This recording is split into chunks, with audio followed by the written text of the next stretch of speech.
यहाँ से फोटो खींचेंगे तो आप सब देखने चाहिए एकदम हिसाब से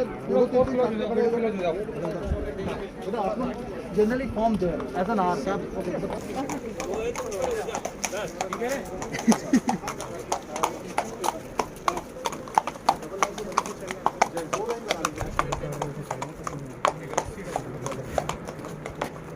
आप लोग दोनों लाइन थोड़ा इसको कवर कर रहा है।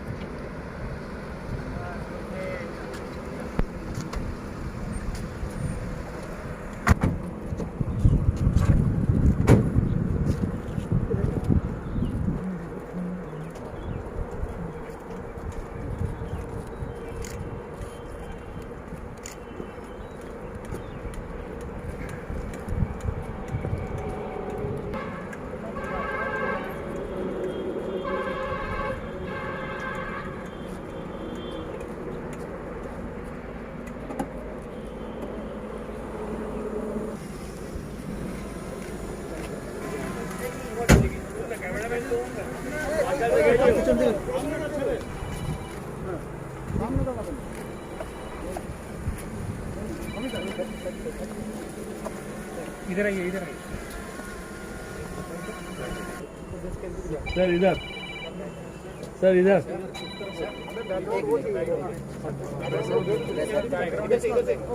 यहाँ से खींचिए, यहाँ से खींचिए, आगे आ जाओ, आगे आ जाओ, सर इधर देखिए, रेडी सर, सामने सर, सन अपोजिट हो जा रहा है, बैक लाइट इसलिए हाँ बैक लाइट हो रहा है, अच्छा दिख रहा तो हाँ ठीक है।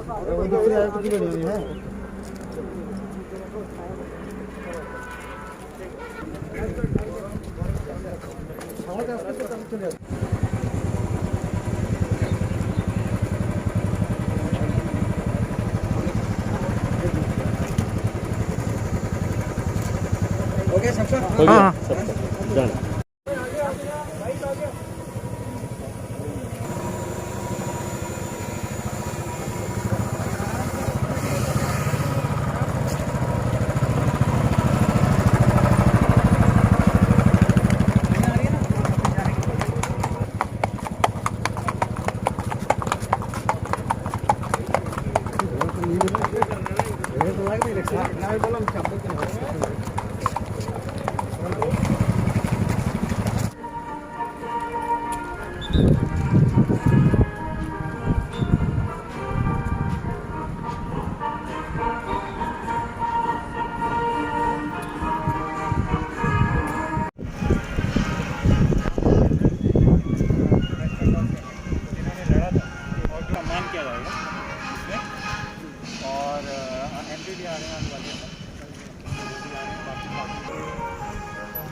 और बलिदान की एक प्रेरक गाथा का स्मरण कर रहा है।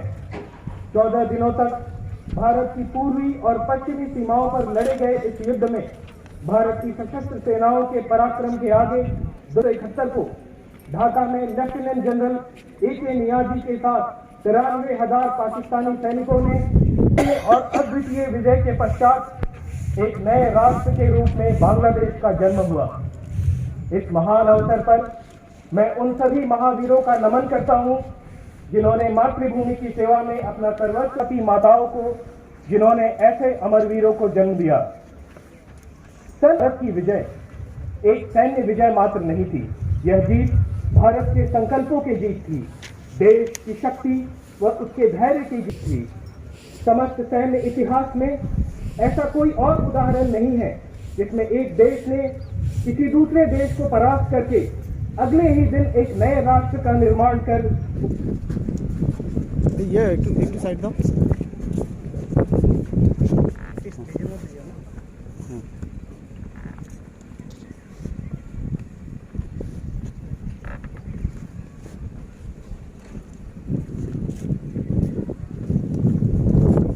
सामने जाओ ना।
और आपके पति के इस बलिदान के लिए सदैव आपका ऋणी रहेगा।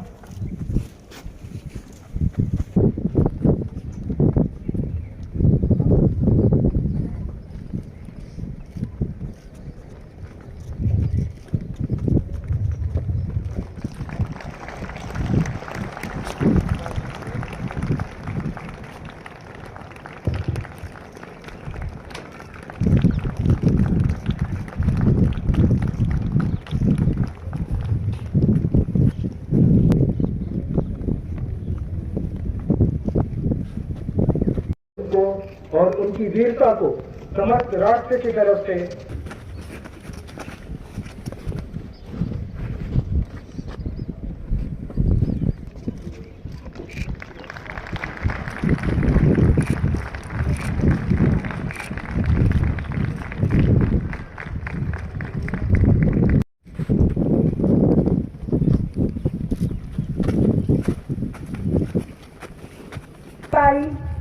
स्वर्गीय मानिकचंद रॉय 15 राजपूत रेजिमेंट, उनके जैसे बहादुर सिपाहियों की वीरता की बदौलत ही आज हम यह उत्सव इतनी धूमधाम से मना।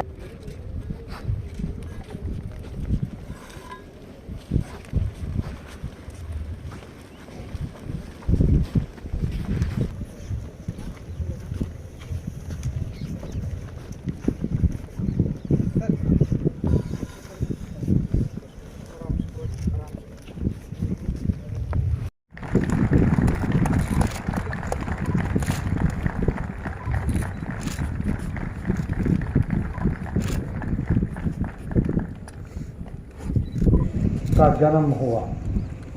यह विजय एक बहुत महत्वपूर्ण विजय थी। इस युद्ध में हमने पाकिस्तान को आत्मसमर्पण करने में मजबूर कर दिया।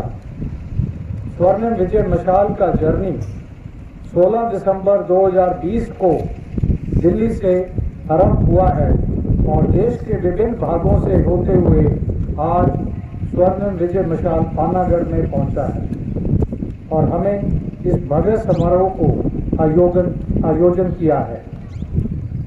जैसे कि आप सभी जानते हैं, पानागढ़ का 1971 की लड़ाई से गहरा संबंध है। इस युद्ध में पानागढ़ से इंजीनियर्स, एम्युनिशन, लॉजिस्टिक का पूरा सपोर्ट दिया गया था और लड़ाई के पश्चात पानागढ़ में ही पाकिस्तान के युद्ध बंदियों को भी रखा गया था। ये हमारे लिए बहुत ही सौभाग्य की बात है कि उस युद्ध में योगदान करने वाले कुछ वेटरन्स और उनके परिवार आज हमारे बीच में हैं। आप लोगों का बलिदान और त्याग हमेशा के लिए याद रखा जाएगा और आगे आने वाली पीढ़ियों को प्रोत्साहित करता रहेगा। हम आप सबके बलिदान के लिए तहे दिल से आभारी हैं। यहाँ उपस्थित सभी लोगों से मेरा अनुरोध है कि इस अवसर को एक प्रेरणा की तरह लिया जाए। ऐसे मौके हर आदमी के अंदर देश प्रेम की भावना पैदा करते हैं और आने वाले पीढ़ियों को हमेशा प्रोत्साहित करते रहते हैं। अंत में मैं आप सब का इस अवसर पर हार्दिक धन्यवाद करता हूं और आशा करता हूं कि ये विजय गाथा हमें हमेशा देश की सेवा के लिए प्रोत्साहित करती रहे।